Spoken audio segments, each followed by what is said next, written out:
menciptakan manusia, dia merecreate tubuhnya menjadi manusia. Lalu memberikan mandat ilahi atau power yang disebut blessing. Kemudian dosa masuk, blessing terangkat, dan manusia menjadi makhluk flesh, bukan lagi spirit. Sekarang di perjanjian baru, Allah ingin memberikan blessing itu, tetapi tidak bisa dipakai oleh manusia flesh. Dia harus upgrade dulu hardware-nya. Istilah komputer, ini firmware-nya harus di-upgrade. Dia harus diciptakan menjadi ciptaan baru. 2 Korintus 5:17, barang siapa ada di dalam Kristus, dia adalah ciptaan baru. Yang lama sudah berlalu, yang baru sudah datang.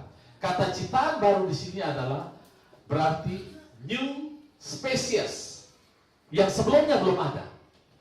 Jadi ini adalah makhluk baru yang merupakan convert dari yang lama. Saya kasih ilustrasi begini, saudara. Sudah tahu bahwa kita adalah burung Raja Wali, lupa sumpah burung Raja Wali.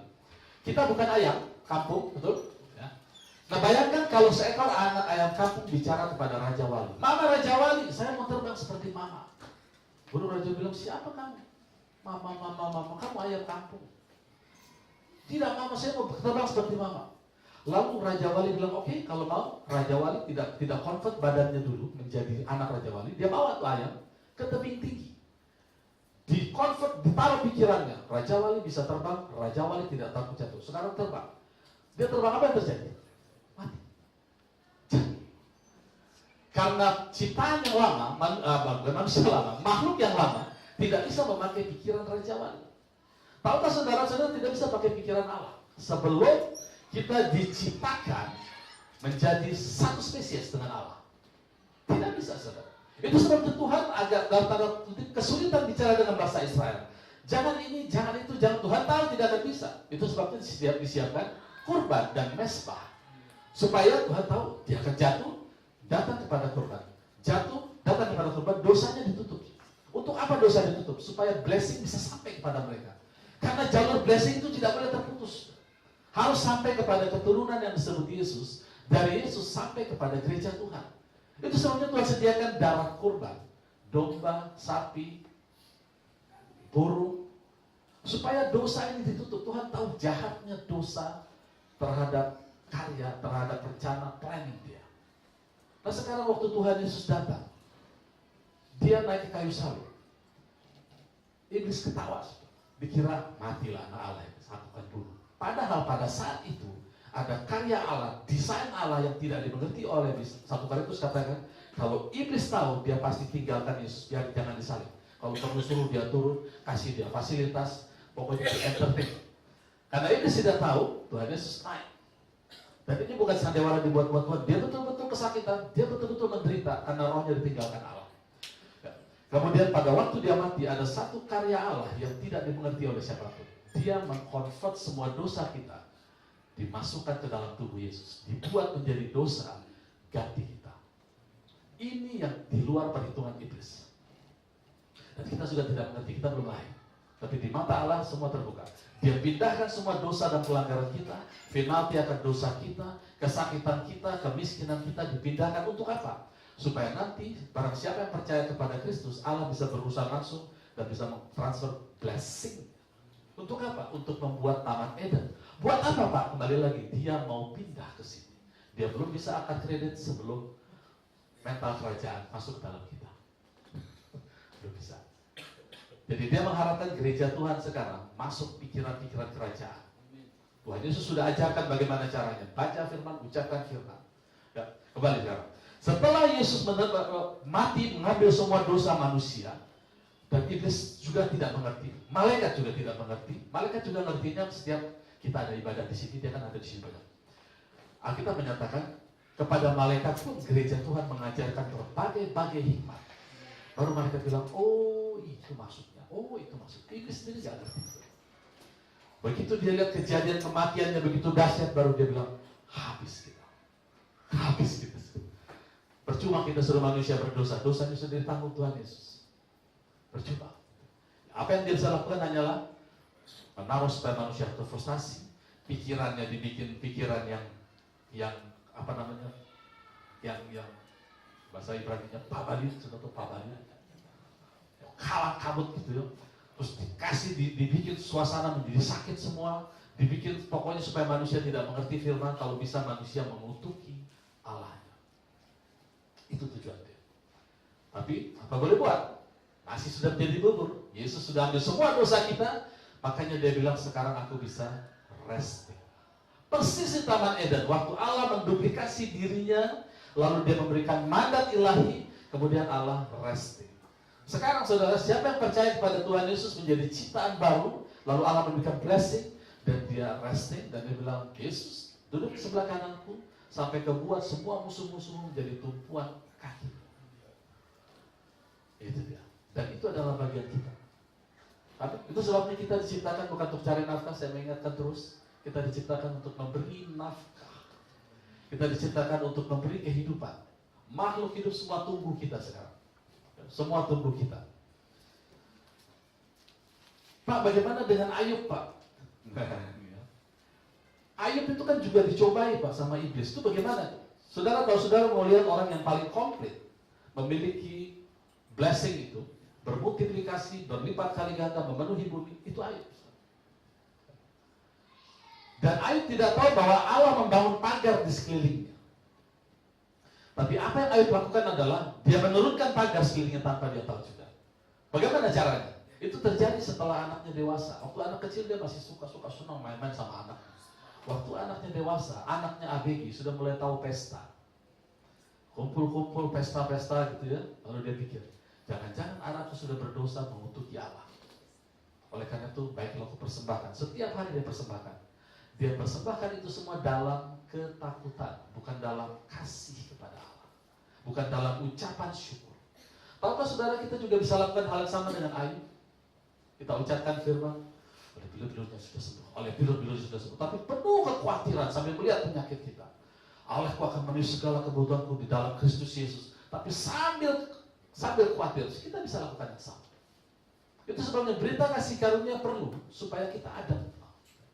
Nah, apa yang terjadi dengan Ayub? Dia mengucapkan, dia melakukan ritual agamawi, tapi dengan ketakutan. Sehingga waktu iblis datang kepada Allah, dia katakan begini, terang aja dia akan menyembah engkau. Kau membangun pagar. Sekarang coba ulurkan tanganmu kepada dia. Jamin tidak akan lagi dia mengucap syukur. Allah bilang begini, jangan kau ulurkan tangan, aku juga tidak akan ulurkan tangan, tapi lihatlah. Kata behold di dalam bahasa Inggris itu kata yang jarang dipakai. Kata behold atau lihatlah itu artinya begini. Sadarlah, buka matamu, pagarnya sudah turun. Bukan aku yang turunin, dia yang turun. Itu kata-kata behold artinya seperti itu. Lihat, sadar. Mungkin dicetak tulis. Lihat. Pagarnya sudah turun. Jangan ngoceh. Sekarang coba. Aku yakin dia tidak akan kalah. Itu arti kata behold. Bukan berarti Allah berkolaborasi dengan iblis, bukan. Iblis sedang bilang, terang aja dia mau menyembah Allah. Karena kau bikin pagar. Siapa yang bilang pagarnya turun naik? Aku kasih pagar, dia turunin. Aku kasih, dia turunin. Lihat. Waktu iblis masuk, ada satu hal yang dia target. Dia ingin Ayub mengutuki Allah. Dia ingin Ayub melawan Allah. Dan dia masuk lewat istrinya. Istrinya juga bilang begitu. Sudah tinggalkan Allah, kutuki Allahmu dan matilah kau. Ayub bilang, tidak, aku tidak akan pernah mengutuki. Itu sebabnya Alkitab mencatat dalam hal ini Ayub tidak bersalah. Lalu datang 3 temannya, saya pernah bahas ini. Temannya bilang, pasti ada dosa. Ini orang agama. Pasti ada dosa, pasti ada begini, pasti ada sesuatu, pasti ada. Sampai akhirnya datang teman yang terakhir, Elihu. Dia amat-amati ketiga teman Ayub. Lalu dia bilang bukan. Lalu dia nasihati Ayub. Lalu Allah sendiri bicara kepada Ayub. Akhirnya Ayub bilang begini, oh ternyata Allah itu baik. Dulu aku dengar, sekarang aku melihat, ternyata dia itu baik. Waktu hatinya Adam, berarti kan, ini dia kuncinya. Waktu hatinya Adam, dia memandang Allah, tidak walaupun dalam keadaan kesakitan. Hatinya mulai sejuk dengan kasih Allah, pagarnya naik. Waktu pagarnya naik, Allah bilang, Allah marah kepada ketiga temannya karena bicara salah tentang dia. Sekalipun kata-katanya kelihatan baik. Saudara lihat di kitab Ayub, kata-kata teman-temannya baik. Nasihat yang sangat spiritual. Tapi Allah marah. Alkitab mencatat Allah marah. Doakan teman-teman, Ayub mendoakan teman-temannya. Karena pagarnya naik, blessing turun lagi. Saya ingatkan lagi. Blessing selalu menciptakan tamat. Saudara baca di kitab Ayub, hartanya bermultiplikasi 2 kali lipat. Itu blessing. Jadi kalau saudara adem hati kita di hadapan Allah, kita betah dengan hadirat Tuhan, kita mengasihi firman-Nya, kita baca firman-Nya, pagar kita naik, saudara. Blessing itu bekerja dalam kita. Saudara tidak lagi mencari nafkah. Saudara akan memberi nafkah kepada banyak orang. Amin. Karena itu adalah warisan kita, inheritance kita. Nah, kita diciptakan baru. Sekarang masalahnya begini, saudara. Kita ciptaan baru. Bapa kita adalah terang. Tahu bahwa saudara juga terang? Berkali-kali kita bilang, kita buka ayatnya. Kita ini terang, saudara, karena Bapa kita terang. Kita kasih, karena Bapa kita kasih. Saudara lihat di 1 Tesalonika 5 ayat 5. Ada banyak ayat yang menceritakan tentang itu. 1 Tesalonika 5 ayat 5. Karena kamu semua adalah anak-anak terang, saudara. Bahwa kita terang. Dan anak-anak siang, kita bukanlah orang-orang malam dan bukan orang-orang kegelapan. Ada lagi di Efesus 5 ayat 8.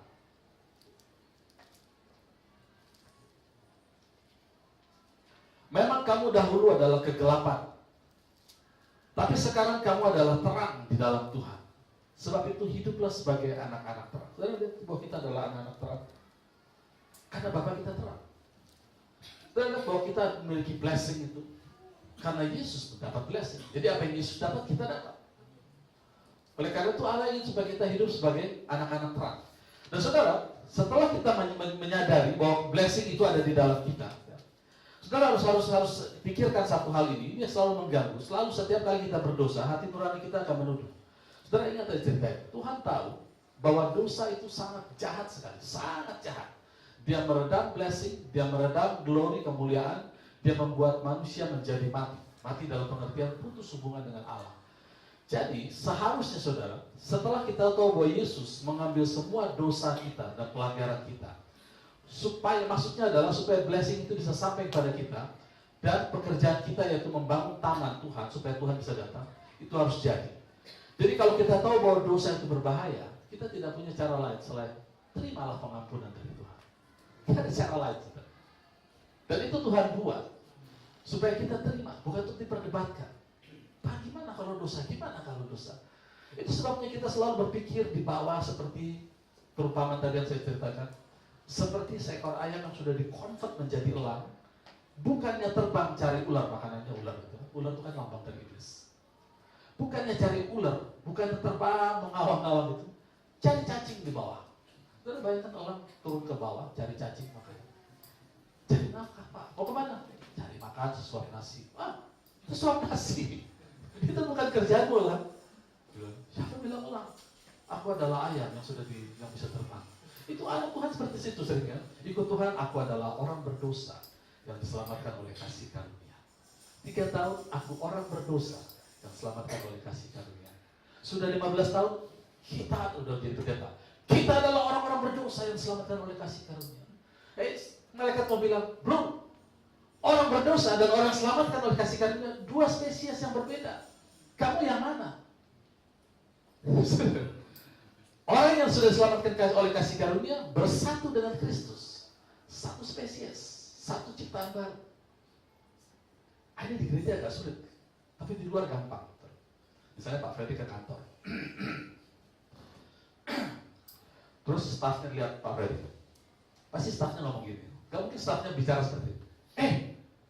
Kepala Pak Freddy dengan badannya sudah datang, saudara. Ada yang ngomong gitu kan? Karena dia tahu yang namanya Pak Freddy dari kepala sampai sepatu itu Pak Freddy. Tapi di gereja Tuhan dipisahkan. Saudara, aku jangan berdosa karena Tuhan Tuhan dan kita satu tubuh, saudara. Kenapa dipisahkan? Pikiran kita memisahkan, saudara. Di luar enggak. Di luar biasa kita mempersatukan kepala dengan badan. Di gereja kita terbiasa memisahkan kepala dengan badan. Kepala kita adalah Kristus. Kita bagian. Efesus 5 ayat 30 kan, saudara. Saya mau biar saudara lihat ayatnya. Ya. Kita terbiasa memisahkan kepala dengan badan. Kalau di luar itu nggak biasa. Aneh di luar kalau kita. Makanya kalau dibilang, Pak Freddy datang kepalanya sama badannya. Bagi mereka kepala dan badan satu. Bagi kita lihat, kita adalah anggota tubuh Kristus. Bisa ke King James. Kita adalah anggota tubuhnya. For we are members of his body, his flesh, his bones. So that member of his bodies, his flesh, his bone. Disebutkan komplit, daging, tulangnya, itu kita bagian, kita tubuhnya. Nah, apa kalau kita tubuhnya kenapa saya sakit dong Pak? Nah saudara, jawabannya adalah satu-satunya adalah kita kurang aware bahwa kita adalah anak-anak terang, roh kita adalah roh terang, kita adalah kasih karena Bapa kita kasih.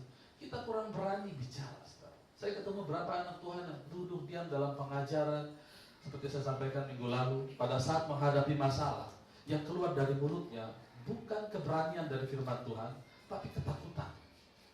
Selalu begitu. Makanya Tuhan mengajar kita untuk bicara, karena dari bicara kita tahu sungguh-sungguh apa yang ada dalam hati kita. Berkali-kali saya ketemu anak-anak Tuhan. Wah, puji Tuhan, haleluya, kita hidup dalam kasih karunia, kita hidup begini. Lalu saya bilang, bagaimana dengan masalah kamu? Oh, itu susah, itu nggak mungkin. Faktanya udah cek itu, faktanya udah nggak bisa. Loh, selama ini kemana aja bro sebenarnya? Udah dengar firman tapi masih bilang susah, seperti bangsa Israel kan? Kenapa mereka mati di padang gurun? Karena mereka bilang susah kita masuk ke sana, kita mati di sana daripada mati di sana, mending kita mati di Mesir. Kalau nggak mati pada gurun, akhirnya dia mati di padang gurun. Mereka mati karena perkataan sendiri, bukan karena firman Tuhan. Blessing itu sudah sampai kepada kita, sudah sampai kepada Kristus. Orang tanya, kalau gitu kenapa Tuhan mengutuki bangsa Israel pada waktu di Ulangan pasal 28? Tuhan tidak mengutuk. Tuhan hanya mendeklar daftar menu blessing dan menu kutuk yang sudah ada sejak di Taman Eden. Jadi Tuhan katakan begini, aku akan memberkati engkau, karena dalam hati Tuhan jalur blessing itu ada dalam bangsa ini. Kalau engkau baik-baik mendengarkan suara Tuhan Allahmu, kau memperhatikan, maka ini urutannya. Diberkati engkau diangkat di segala bangsa, diberkati engkau keluar masuk, batulmu semua diberkati. Itu listnya seperti itu. Tapi kalau engkau tidak ada di dalam blessing itu, maka berkat ini tidak akan turun, tapi engkau akan ada di bawah kutuk. Ini listnya dibuat. Ini sama dengan begini saudara, kalau kita hujan gitu ya, di luar hujan, terus saya bilang kepada bapak saudara, jangan pulang dulu. Kalau saudara pulang, saudara akan kena hujan, saudara akan masuk angin, begelinu, keseleo, encok, semua di sini. Tapi kalau saudara tahan sampai hujan berhenti, saudara akan diam nyaman di sini, bisa ngopi-ngopi di belakang. Apakah saya mengutuk saudara? Tidak, hanya memberitahu, hanya mendaftarkan list. Kalau saudara keluar kena hujan, nanti begini. Itulah yang Tuhan lakukan di Ulangan pasal 28. Allah itu kasih, dia tidak akan bisa mengutuk manusia. Dia penuh kasih. Amin. Jadi kesalahpahaman inilah yang terjadi di gereja dan sekarang sudah mulai dipulihkan. Pemain musik boleh maju. Kesalahpahaman inilah yang sampai sekarang saudara membuat orang-orang agamawi ngotot. Tuhan itu hati-hati dengan Tuhan. Kalau tidak jaga kekudusan, dia marah. Salah paham saudara. Karena tidak tahu jalurnya. Saudara sekarang ini sudah dibukakan semua. Dibukakan. Nah, saya banyak belajar dari hamba-hamba Tuhan yang sudah dibukakan di gerejanya. Dan ternyata betul. Blessing itu ada di setiap jemaat Tuhan dan dia siap bekerja. Tergantung seberapa percaya kita kepada karunia Tuhan. Besar anugerahnya. Selalu baru setiap hari. Saudara paham ini. Besar anugerahnya. Saudara sudah dikonvert menjadi ciptaan baru. Manusia yang dulu yang sebelum kenal Tuhan itu sudah gak ada lagi. Saudara ciptaan baru. Saudara segagah perkasa Kristus Yesus. Allah bilang kalau manusia sudah makan buah ini, maka dia akan menjadi salah satu seperti kita. Kita seperti Yesus dari dulu. Cuma setelah dikonvert lagi, diperbaharui lagi tubuhnya, baru pikiran baru bisa masuk. Dan kita sangat berkuasa. Apa yang Adam punya, apa yang Nuh punya, apa yang Abraham punya, Ishak, Yakub, Yusuf punya, kita punya. Bahkan lebih karena kita punya Kristus. Besar sekali anugerah Tuhan. Kita sebagai besar anugerah. Besar anugerah